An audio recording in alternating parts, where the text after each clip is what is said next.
Hi, and welcome to Why Do Countries Exist, Episode 40, The History of China Part 3, or The History of Taiwan.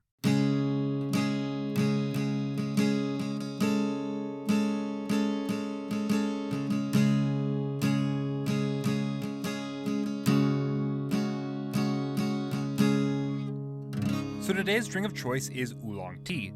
China is quite famous for its tea, since they were the inventors of it, and historically, the southern parts of China were some of the most important tea-producing parts of the country. Tea would be brought to Taiwan during the 1700s, and since then has remained an important part of Taiwan's economy and culture.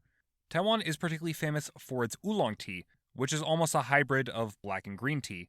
The tea I got, which was 10 ren's oolong tea, was pretty good. I like that it's like a black tea with some slight fruity flavor.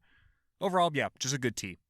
Also, a reminder, and since I haven't done one in a while, I do talk about the history of disputed countries/states on the show. I am trying to explain the history, first and foremost. I'm not trying to give an opinion on whether this is a legitimate country or not. Why Do Countries Exist would never break the One China principle. Quote me on that. Also important to say, if you want to understand this episode, you will probably have to watch my other History of China episodes, especially the first half of Part 2. So Taiwan, or I guess legally, the Republic of China, is located in East Asia off the coast of the PRC, the People's Republic of China. It consists of several different islands, including the Matsu Islands and Kinmen, both off the coast of Fujian Province, China, and legally considered a part of the province by both the PRC and ROC. The Penghu Islands, several other small, minor outlying islands in the South China Sea, and finally the island of Taiwan. The islands controlled by the ROC are all overall very tropical and hot. It does get somewhat colder the more north you go, but it doesn't seem to be a massive difference. The island of Taiwan itself is divided between the lowland west, which is flatter, and which is where most of the population is found, and the east, which is much more mountainous. Most of the almost 24 million people living in the ROC unsurprisingly live on Taiwan. Ethnically, the Han Chinese are the largest group, with over 90% being ethnically Han Chinese. However, this number hides the actual ethnic diversity of the country. Around 70% belong to a group known as the Taiwanese natives. These are mostly people who came from the Fujian province in the past 400 years and have historically dominated local Chinese culture on the island. Around 12 to 18% belong to the Hakka group, originally from Guangdong province, and according to Zhao Bang Li in his History of Taiwan, are referred to as the guest people. And finally, the last major Han ethnic group are known as mainlanders, who are people who came to Taiwan mostly during the 40s and usually come from all over China and make up around 10 to 15% of the country. Besides Han Chinese, there are also the various indigenous peoples of Taiwan. There are roughly 16 different indigenous people groups found throughout the island, often being divided between the Plains Aboriginals and the Mountain Aboriginals. There also are a smaller number of expats, primarily from Western and Southeast Asian countries, present on the island. Language-wise, Mandarin Chinese is the official language of the country, being used in education and business, and tends to be most often used by the mainlanders, and on the eastern coast. However, Hokkien Chinese is often spoken by the natives, and spoken in the West, while many Hakka will speak Hokkien Chinese. The indigenous peoples of Taiwan will speak a variety of different languages, all related to the wider Austronesian language family. However, several of the indigenous languages, like Tao, which have less than 10 speakers left living, are endangered. Around 25% of the population can also speak English, and there is a push to make English an official language at some point in the future. Finally, religion-wise, the ROC is similar to the PRC, a place where figuring out religious demography is complicated due to many people having a complicated hybrid belief system incorporating Chinese folk religions, Buddhism, Taoism, and Confucianism all together. Li breaks it down with 35% being Buddhist, 33% being Taoist, 10% being Confucian, and almost 4% being Christian. Notably, Christianity is quite strong among the indigenous peoples of the island. Other religious groups include Muslims, Jews, New Wave religious beliefs, and Baha'is. Before we begin, I just want to note my main source for this episode, Li's History of Taiwan. It covers Taiwanese history from the prehistory when Taiwan was connected with the Eurasian continent, all the way up until 2019 when the book was published. It's a pretty good overview of Taiwanese history, and I'd recommend reading it if you want to learn more about Taiwan. But let's get to the history. So as stated just a couple of seconds ago, Taiwan was historically connected to the Eurasian continent until 20,000 years ago. While humans have lived on Taiwan for tens of thousands of years, it wouldn't be until 6,000 years ago when a group of farmers from East and Southeast Asia would arrive, bringing with them their languages and culture. These languages would evolve into the many languages spoken by the indigenous people of Taiwan, and many have argued that Taiwan would be the birthplace of the Austronesian language family, with languages like Malay, Filipino, Malagasy, Fijian, Hawaiian, and many more being offshoots of these languages on Taiwan, as people from Taiwan left the island and interacted with other peoples over the centuries. The indigenous people of Taiwan were divided into many different groups, but mountain and plains communities were the two main divisions on the island. The mountain communities practiced a combination of hunting and farming for survival, and had a society where two chiefs would lead the village, one handling political matters and another handling spiritual matters and social ceremonies. The plains communities were often more matriarchal, with powerful female chiefs leading the villages. By the 400 CE, pottery and ironmaking were present on the island, and trade was conducted with both the Chinese mainland and the neighboring Philippine islands south of them. The Chinese seem to have known of Taiwan for a very long time. Technically, the Zhou dynasty laid claim to the island back in the first millennium BCE, although it's unlikely they had any actual real influence on the island. The first Chinese state to send troops to the island would be during the Three Kingdoms period, when Eastern Wu sent an expedition which resulted in a large number of the men sent dying from tropical diseases. Future Chinese states would send further expeditions and claim the island as their own, but the ability for the Chinese states to control the island was at best limited to non-existent. While China couldn't outright dominate the island, they did come to be increasingly integrated with the island. As the centuries went by, more trade between the mainland and Taiwan occurred, cross-strait raids were carried out by both the Chinese state and also indigenous Taiwanese as retaliation, and a small Han Chinese population began settling on the island, mostly in the south. By the 1100s, Penghu was firmly in the hands of the Song, then Yuan, then Ming state, and the northern part of Taiwan began to be used as a base of operations for Japanese pirates. Europeans would encounter Taiwan starting in the 1500s, with the Portuguese naming the island Formosa, or Beautiful Island. However, the Portuguese wouldn't be the first to colonize the island. Instead, that would be the Dutch. The Dutch in the 1600s were in a global conflict with their rivals, the Spanish and Portuguese, and sought to disrupt their colonial ventures. In 1622, they tried to set up a base of operations in East Asia at Penghu, but they were driven off by the Ming. Instead, they decided to set up their own colony on Taiwan, building Fort Zeelandia in what is now modern-day Anping in southern Taiwan. They began building up their colony, establishing trade with China and Japan, raiding Spanish and Portuguese ships in the area, beating back an attempt by the Spanish to colonize the north of the island, and defeating and subjugating the Plains Aboriginals under their rule. While the first couple of years of Dutch rule were very rocky, by the late 1630s, the Dutch were able to build up their colony. Dutch Taiwan was under the control of the Dutch East India Company, similar to how British India for its first decades was under the control of the British East India Company. Dutch rule was noted for being very profit-driven first and foremost, wanting to get the most out of Taiwan. The Dutch brought over thousands of Chinese laborers from the mainland to work on newly created sugarcane plantations. These new Chinese immigrants would be the basis for the current Han Chinese population on the island today. Taiwan's sugar industry would also make it more connected to wider trade networks in the region, with Taiwanese sugar going as far as Europe and Persia. To a lesser extent, deerskins also became an important trade export. The Dutch also managed to make a profit by forcing the Chinese to buy hunting licenses if they wished to hunt, and taxing their subjects, which led to revolts like the Guo Huai Rebellion, which ended with the Dutch killing thousands of rebelling Chinese peasants. The Dutch tried to control the indigenous peoples by allying with rival tribes and sending missionaries to convert the population, bringing Christianity to the island. However, the Dutch weren't above just crushing any threats to their rule, such as when they killed/enslaved the entire population of Liuqiu. Dutch rule would be put to an end in 1661. As the Ming dynasty was being overthrown by the Manchus, a Ming general, Zheng Chonggong, built up a base on the islands around the southern Chinese coast, resisting the Qing for several decades. Zheng, hoping to set up a base of operations against the Qing, invaded Taiwan, and with the aid of the local indigenous and Chinese population, managed to take Fort Zeelandia and drive the Dutch out. Zheng would die the next year, but his son would set up the Kingdom of Tungning. This kingdom would continue to develop Taiwan and connect it to the wider world, establishing contacts with Chinese traders in Southeast Asia, along with English merchants. Sugar still remained important, but rice production increased, as Tungning couldn't rely on food exports, and his conquest brought over a large number of new Han Chinese immigrants, particularly from Fujian. By 1672, almost two-thirds of the island were ethnically Chinese. A remarkable increase considering 50 years ago there were maybe only a little over 1,000 Han Chinese on the island. Confucian values were brought in, and for the first time in its history, it could be said Taiwan was really a part of China.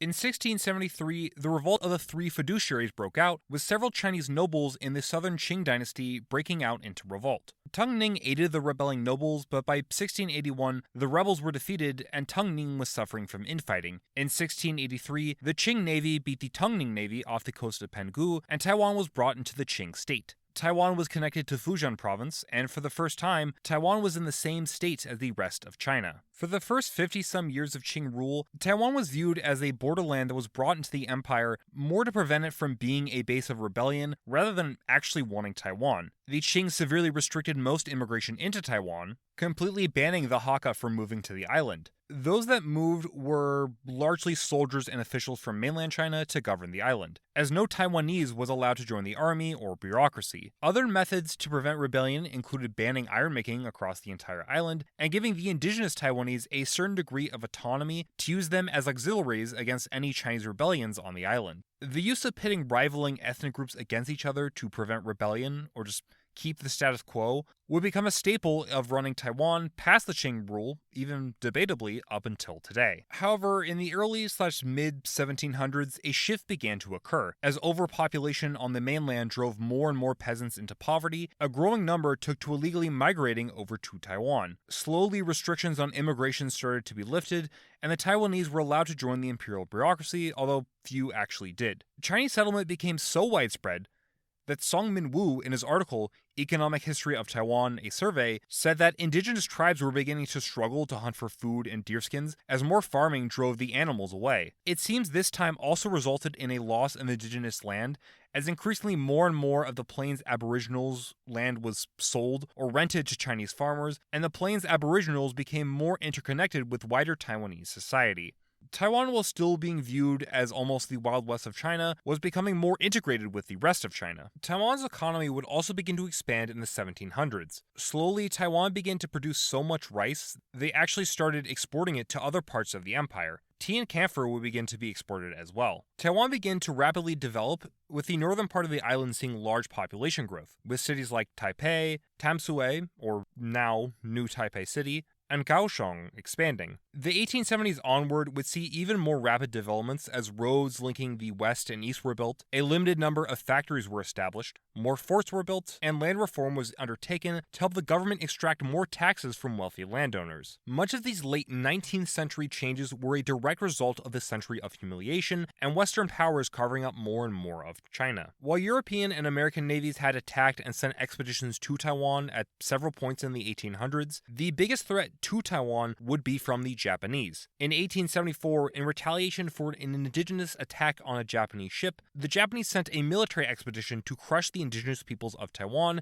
and grow their influence in the region. While less than 700 people died, with most of the dead being Japanese soldiers killed by tropical disease, it would highlight to the Qing administrators on Taiwan that Japan was a massive threat to them. The buildup of the island economically and the 1886 upgrade to provincial status was a direct response to Japanese aggression. While Taiwan's modernization was impressive, it was ultimately for naught. In 1984, China fought and lost to Japan in the First Sino-Japanese War. As a consequence, China ceded Taiwan and Penghu to the Japanese. The Taiwanese attempted to resist, with the Republic of Formosa being declared, and local militias were sent to fight off the Japanese occupation forces that landed in 1895. However, less than 5 months later, the island was occupied and incorporated into the Japanese Empire. Local resistance would continue, as local insurgents fought with the Japanese for the first 15 years of their rule. The 1910s and beyond saw the Japanese firmly control Taiwan, although rebellions and violence would break out up until the 30s. Japan would begin a policy of building up and then assimilating Taiwan. In the early 1900s, Japan began to develop infrastructure on the island, building some of the first railroads on the island, and more factories were built. Japanese and other foreign companies were brought over and ended up controlling much of the economy by the early 1920s. Much of the rice, manufactured goods, or other natural resources in Taiwan were being exported to Japan to help fund its colonial empire. Wages during this time likely increased for the Taiwanese, although standard of living is an open discussion according to Song Min-woo's article. Also, opium was legalized and relegated during this time. The 20s would see the Japanese language encouraged as Taiwan's education system was radically reformed. Private schools were disfavored and new public schools were brought in that sought to teach schoolchildren Japanese and worship the emperor. In the late 30s, as World War II began, even more intense policies were implemented, banning the production of new media in Chinese and all Chinese newspapers being banned. Some limited democracy was introduced in the 30s, with several small political organizations being founded by mostly students and local businessmen, although they held little actual political power. The Japanese brought over a large occupying force of police and the army to help control the population. Most of this force would find themselves in the mountainous east, in the lands of the indigenous mountain people. Since some of Taiwan's most important exports, camphor and lumber, was found in the mountains, the Japanese wanted to safeguard these resources and took to brutalizing the indigenous population. All of the hunting equipment of the indigenous people was taken from them, and Japanese soldiers would frequently take indigenous women as their wives and then promptly leave them once their assignment was over in Taiwan, which helped create animosity. In 1930, a group of indigenous warriors, feeling slighted by an offense a Japanese officer had given them, killed almost 200 Japanese police and their families. The Japanese, in retaliation, crushed the rebels, dropping mustard gas on them and later beheading several that surrendered, resulting in over 600 being killed in what has been known as the Musha Incident. In World War II, almost 300,000 Taiwanese men would aid the Japanese armed forces in some way, either being conscripted or volunteering. Many would serve as mechanics, translators, help build fortifications, or help with supplies, although some would also see combat, and by war's end, almost 30,000 would be dead. Infamously, around 1,000 Taiwanese women would serve as comfort women. I realized I didn't explain last episode what that was, but it was essentially forcing women into being prostitutes for the Japanese armed forces, with many comfort women being sexually abused, beaten, or even killed over the course of the war. While Taiwan was spared for most of the war, by 1944, the Americans began bombing the island, and a year later, Japan would fall, and Taiwan would be transferred back to China. With the assistance from the Americans, KMT forces quickly landed on the island. KMT rule in Taiwan was quite similar to KMT rule throughout the rest of China in the 30s and 40s, corrupt and authoritarian. Quickly, major businesses on the island fell into the hands of individuals associated with the KMT, and higher taxes were introduced. On February 27th through the 28th, 1947, the 228 incident took place. After KMT police attempted to arrest a widow, a riot broke out, protesting KMT rule with a variety of different groups engaging in almost open rebellion, including the Communist Party of Taiwan. The KMT, fearing they might lose Taiwan to the growing CCP, brutally suppressed the protesters/rebels, killing over 20,000, among them almost 100 middle school students. The 228 incident would prove to be probably the bloodiest event in Taiwan's history. While the KMT had firmly crushed dissent in Taiwan, throughout the rest of China, the CCP would crush them. By 1950, the KMT was left to just the islands off China's coast. In October 1949, the Communists attempted to take the island of Kinmen, but they were driven back by KMT troops. In 1954 and 58, the first and second Taiwan Straits crisis would occur, with the PRC shelling KMT-controlled islands and engaging in a series of naval battles with the KMT. But ultimately, the KMT government would survive. The US would promise the KMT government that it would aid it and prevent the PRC from invading Taiwan. The threat of war with America and the failure to take Kinmen discouraged Mao's China from invading. This created roughly the current situation we have today, with the PRC on the mainland, while the ROC would control Taiwan, both claiming to be the rightful government of China. Although the situation in the 50s and now is certainly different, as we'll talk about later. So in the 1950s, the KMT got to running Taiwan. Chiang Kai-shek would first begin with a complete reform of the KMT.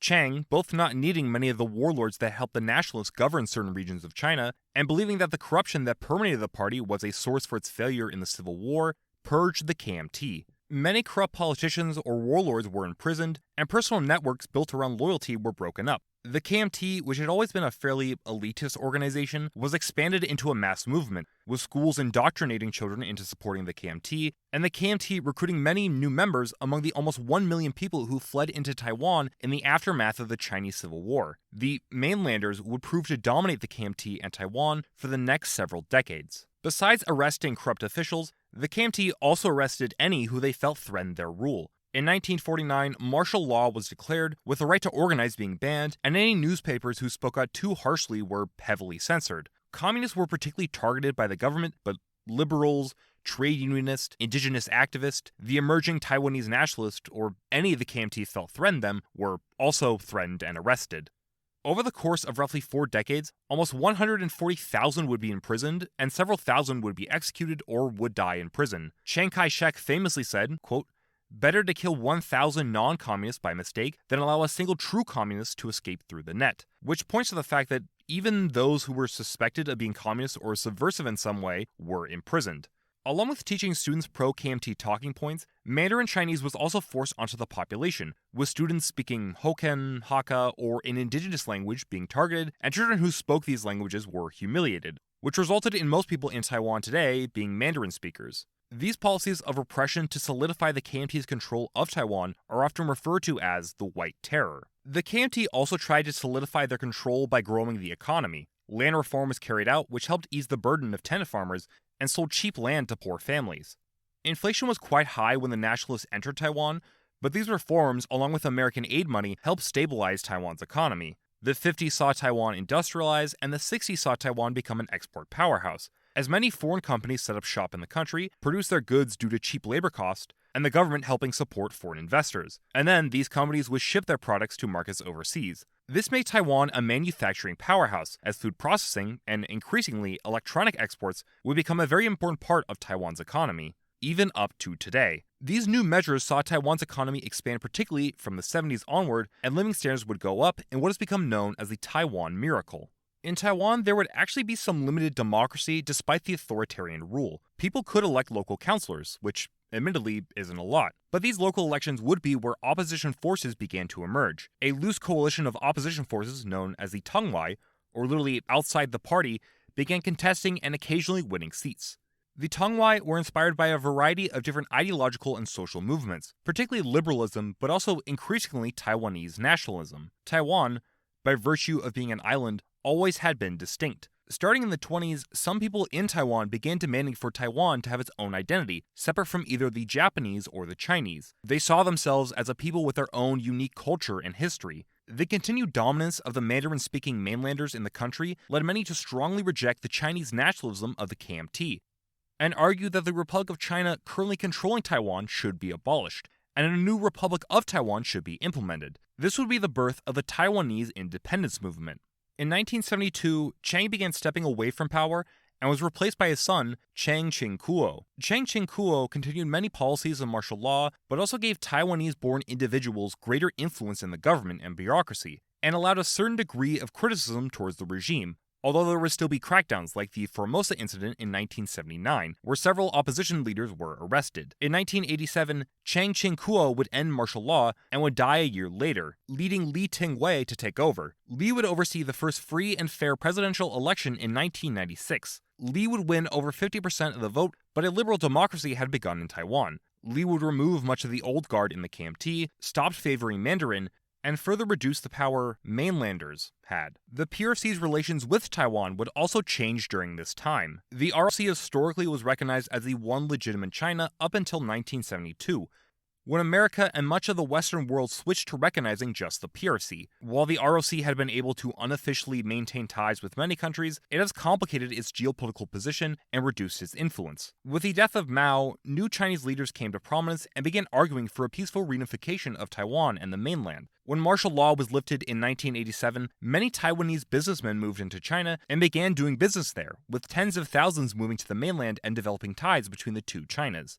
In 1992, both sides agreed to recognize that there was one China, which doesn't sound like a lot, but showed that both sides officially supported reunification between the two, helping bring the two closer. Relations turned sour, however, as democracy expanded, and Lee encouraged more power for the Taiwanese, which led the PRC to fear that the ROC may begin to turn away from China and forge its own distinct identity. In the months before the 1996 election, China launched a series of missile tests in the waters around Taiwan, hoping to scare the electorate into voting for pro-reunification candidates in the Third Taiwan Strait crisis. While relations continued between the two, tensions continued to exist. Since the 1996 election, Taiwan has been dominated by two main parties, the KMT, who represent the conservatives and support reunification with the mainland, and the Democratic Progressive Party, or DPP. The DPP emerged from the Tongwai movement and came to represent liberals and Taiwanese nationalists. Many in the DPP reject the One China principle, arguing that the people under the control of the ROC deserve their own self-determination and should be constrained by the possibility of the PRC taking over one day.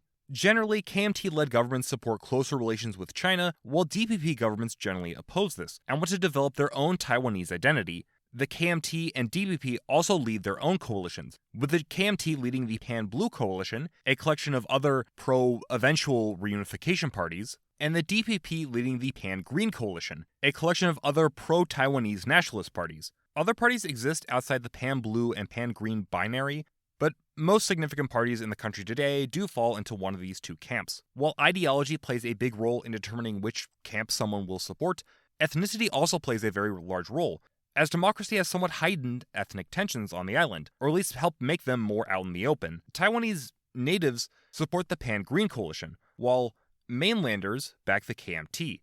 Due to a combination of historic ethnic tension, the KMT liberating the island from the Japanese who targeted the indigenous community, and also some Taiwanese nationalists interpreting any who don't speak Hokkien as non-Taiwanese, many in the Hakka and indigenous community also back the KMT. Let's briefly go over the presidents since the end of martial law. In 2000, the first DPP president, Chen Shui-bian, would be elected, due to division in the Pan-Blue camp. He would push for more autonomy for Taiwan, moved away from China, and would suffer with corruption scandals. In 2008, the KMT returned with Ma Ying-jeou being elected. Ma backed friendly relations with China, more economic and energy cooperation between the two, actually meeting with Xi Jinping in person in 2015, and would suffer like Chen, but this time with economic downturn and protest against his rule. In 2016, the current president, Tsai Ing-wen, would be elected, notably being the first woman and first person of indigenous descent to become president. She, like Chen, moved away from China, supported more progressive social policy, while also dealing with economic problems. In terms of some other trends in Taiwan, many in the country are educated, with a majority of people having a university degree. While over the years, many countries have abandoned recognizing the ROC, around a dozen countries still recognize Taiwan as a sovereign state, and many have unofficial ties. Indigenous right groups, with the advent of democracy, have been making their presence known and advocating for their languages being used more, although, as stated at the start, several indigenous languages are in danger of dying out.